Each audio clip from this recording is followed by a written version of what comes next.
Hey Bookends! Welcome to this week's 10-minute book review. I'm 10. This week's book review is going to be on All Systems Red, a Murderbot Diary by Martha Wells. So we like to start off every review with a star point, as in out of 10 stars. How many stars did this particular book garner? We also like to give a rating, as in if this was a movie or a TV show, what would it be rated? Stars wise, this book, okay.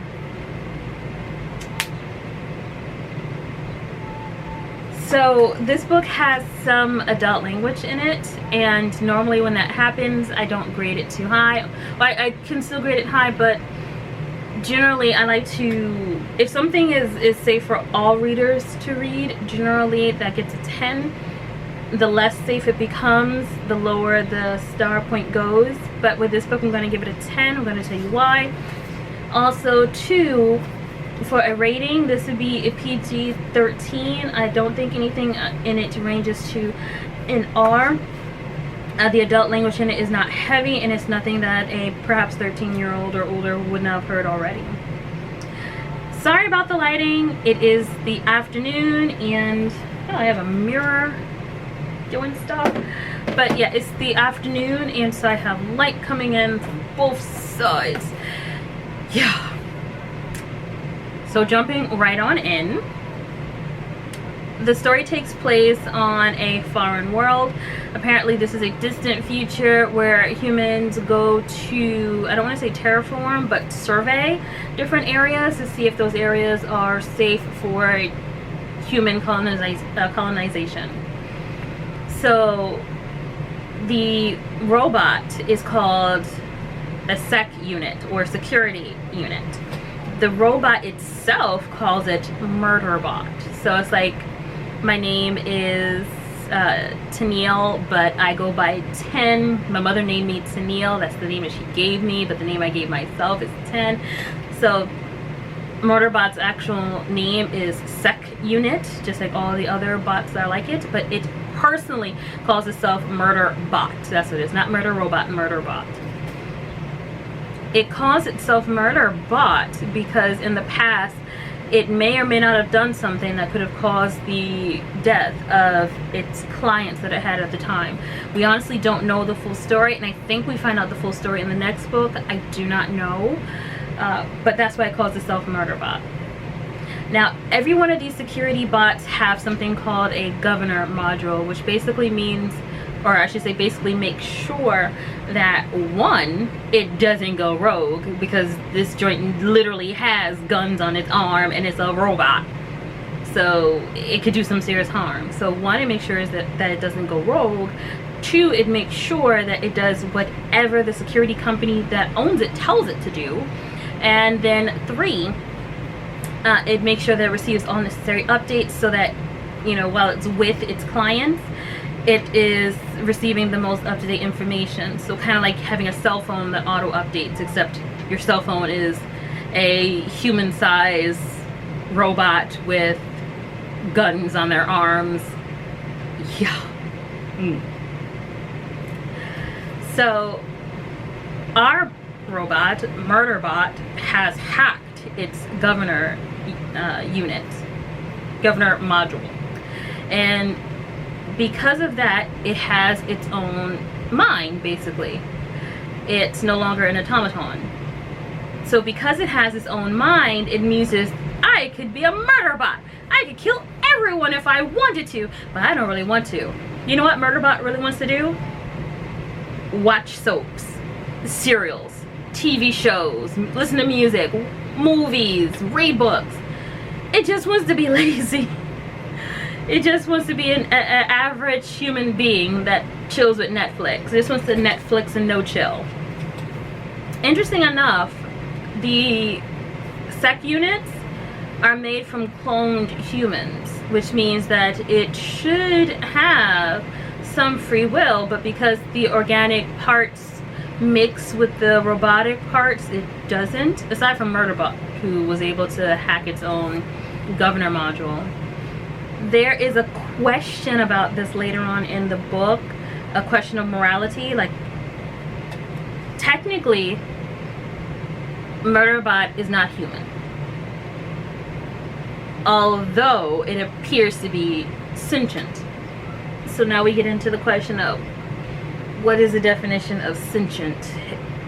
Some would say if it's a creature that's able to actively communicate with those within its species as well as outside of its species, and be able to communicate complicated thoughts within its species and at least basic thoughts outside of its species.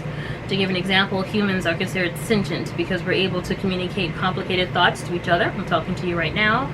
And we're also able to communicate simplified thoughts to other creatures such as animals. We're able to teach them to do tricks.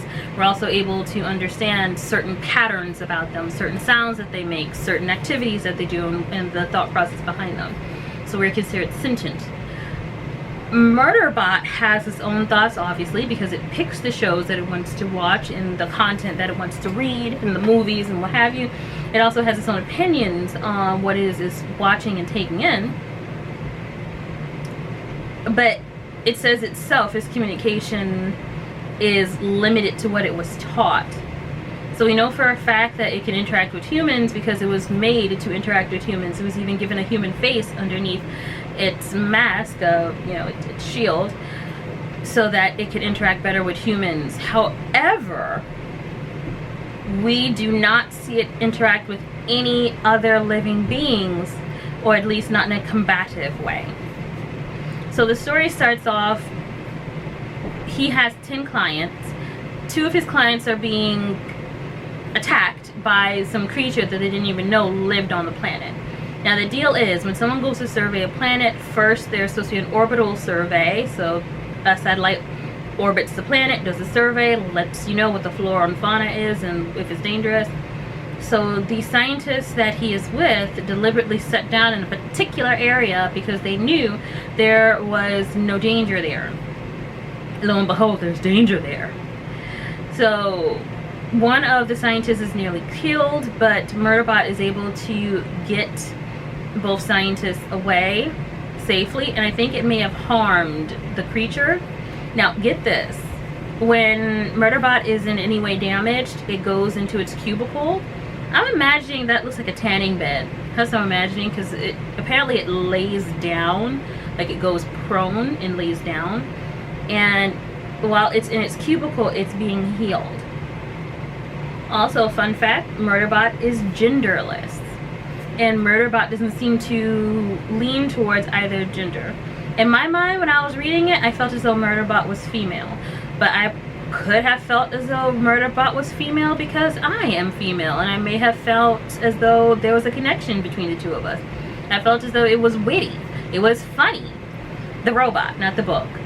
It's witty, it's funny, it's quick on the ball, and so I may have tried to associate myself with it in some way. But yes, the robot itself is genderless. So the people in the book want to know why they didn't know that this creature was in existence. And Murderbot is doing its best to keep these people alive because it's like, this is my job. I've been doing a half behind job all of this time because these are just scientists and it's like a barren world, and so I don't really have to do much. I can just go watch my shows while they pick some flowers, collect some dirt, stare at some rocks, and then we leave. But apparently that's not the case. They believe that either the survey that was done was a cheap survey, the orbital survey, they believe that may have been cheap, or they believe as though it may be some form of sabotage in the works. Now, Murderbot doesn't believe that it's sabotage. It believes it's cheap stuff because it knows its company and its company is cheap. Here's the interesting thing. When the 2 scientists were originally being attacked, Murderbot got a message not to assist. Now, if its governor module was working at the time, it would have been stopped. It would not have assisted. But because its governor module was offline, because it deactivated it, it was able to assist, do its job, and it thought that that was a mistake. that somehow the med unit for the habitat they were in was misreading something. So I don't want to give too much away, but it's safe to say that this is a thrilling book. Like it's really a thriller. It's like an episode. I would even call this kind of like a movie, but like a short movie, like maybe an hour movie if it was a movie, like maybe something on Sci-Fi perhaps. I know that there are other books in the series, so it could even be a TV show, in all honesty. I've never seen, well, you know, I'm not going to, that's a spoiler. That's a spoiler, so I'm not going to say that. There is something funny. Like, one of the funniest parts in the book was when they discover that Murderbot has broken its governor module on purpose, like how it's hacked it on purpose. And they're like, well, why was it watching all of these shows? What was the purpose? Is it trying to learn how to hurt us? And so one of the women there says, you know, oh, it was watching Moon something. It's the name of a show, Moon something or something Moon. And she was like, you know, isn't that the show where somebody killed somebody because they wanted something? And Murderbot just jumps up and is like, that's a lie! She didn't do it! So Murderbot has strong opinions about the things that it watches. Just like anyone else would. Just think about Tiger King. You know, Carol Baskin. Everybody has strong opinions about Carol Baskin now. In fact, I was musing to myself in my head, because I don't really have anyone to talk to books about aside from you guys. But I was musing in my head that Murderbot would probably love the Tiger King on Netflix. It would probably love it some Netflix. It would probably be like, Carol Baskin! Yeah. Some other things that were interesting in this book, and as you can see, it's a very short book. It's very small. It's about 150 or so pages. 152 pages. And some interesting things about this book is that it gives us, it's not long, but it gives us a glimpse into the world that these people are living in.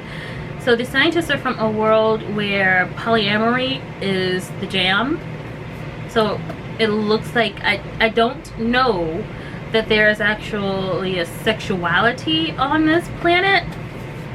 So the main person, the person that he rescues, one of the people that he rescues, is in a 4-way marriage and they have 7 kids. The person who's leading the whole expedition, I believe she has 4 spouses and she lives on a farm and with her sister and her sister's spouses. So polyamory is the thing here, and it doesn't seem as though it in any way, normally polyamory puts women down, right? Just putting it out there. If someone has multiples of anything, it's generally multiple wives and one dude. But apparently in this system, there are multiple of whatever genders, and then a cohesion of marriage between them. So yeah, I don't know if there's any form of sexuality. Also, the planet that they come from, there is very little to no crime, and so that is an interesting thing to think about. There's polyamory. So there's polyamory, low crime, and expedition, which I would think doesn't always hold hands. I mean, just thinking about it, if someone has more spouses, it could mean they have more money coming into the household. Or it could mean they have more mouths to feed, and therefore they will be more desperate to do whatever it is they could to get food into those mouths. So it could go either way. And then when it comes to being an explorer or someone who goes, off planet and comes back after a few weeks, maybe a few months, the thought process could be, well, I have these other spouses who can take care of the children, and so they don't need me here, right? So that's one thought process. But another thought process could be, nah, I gotta take care of all these kids and all these people. You gonna do it too. We're gonna split this. So I find it very interesting, the way that the author creates this cohesive society, or at least for these scientists. So I'm saying these particular ones. Murderbot was saying that some of his clients being around them was like watching a TV show where he liked none of the cast. In fact, in this, he liked every one of his clients in this group, aside from one person who ended up actually being augmented human. So it's interesting that the person who is really a cohesive mix of clone and robot doesn't like the augmented human, which is the closest to what it is in the group. Something else that was interesting is Murderbot brought out that most people thought that it was half human and half robot, but it said it's not. It's a cohesive mesh of human and robot together. So its organic parts are to make sure that it's good at problem solving, while its mechanical parts are made so that it's good at carrying out its job efficiently. Sounds of the hood. So, yeah. I have all this shadowing. Ugh. Well, I hope this comes out right. I'm sorry, guys. What else did we talk about? Oh, yes. So one of the doctors brings up about the whole cloning thing. How if you are partially human, that means that you're partially sentient, which means that you deserve to not be held on a leash by a company. You can't be owned if you're sentient. You can't be owned if you're human. And apparently humans are the only species discussed that are sentient. Of course, there are other alien species that are flora and fauna, but there aren't any other alien species that are spoken of in a way that they're sentient. Like, there are no Romulans. To give an example, there's no Romulans, who would be like an alien but also a sentient alien. So, yeah. Am I missing anything in regards to this? One thing that bothered me about this book, it wasn't the contents of the book itself, it was the price of the book. So the reason why I picked up this was because it was on sale on Amazon. I believe it was a buy one from this publishing house and get one 50% off. So I bought 2 books from them, and this was the one that I got for 50% off. Now, for this 152 page book, it is not even book, for this 152 page novella, it is $15.99. So I do believe as though it is grossly overpriced. If you do want to get it, Amazon, Kindle right now, well, yeah, on Kindle right now it's $1.99, which I did not know until I actually, bought the book. So I'm not going to buy the Kindle version and, have this too. The mean price for the other books in the series, I believe there are 2 other books in the series, 2 or 3, is around $10, which isn't bad per se. It's the Kindle version. I'm sure you can find it cheaper in paperback form. And it's not to say it's a bad book or it's not worth the money. I just don't feel as though a 152 page book is worth, nearly $20, $16. I don't think that financially it's worth that amount, even though entertainment wise it was a great buy, and I would highly recommend it to other people. Well, oh, just that it has a semi-happy ending, so no one dies, so you can get attached to everyone because no one's dying on you, but it has a semi-happy ending. But this ending has to happen this way in order for the author to create a dynamic series. The ending had to happen this way, because if it happened any other way, 1, it might not have been a series, and 2, it might have been a calmer series that no one's really looking for. You're basically becoming friends with this robot who says I can't be friends with anyone, but really makes friends with people. And they are sassy, they are sarcastic, they are witty, and they speak their own mind. So highly recommend it. Loved Murderbot. Once again, there is adult language peppered throughout, but the peppering is light. It doesn't happen often. So would I gift this to a child? No. But I also don't feel as though if a 16-year-old or a 15-year-old or a 13-year-old picked this book up, they would be shocked in any way by the contents. There is some violence, but the violence is not deeply described, so there is no gore. So there's violence without gore. Most of the violence is in the past tense. as in like they walk in and they see something that's already occurred as opposed to it happening right then. The violence that is described that does occur in lifetime is not graphic. It's not heavily depicted. Yeah. So thank you once again for watching. This has been a book review for All Systems Red, a Murderbot novella by Martha Wells. If you like what you see, please like and subscribe. Bye, Bookends.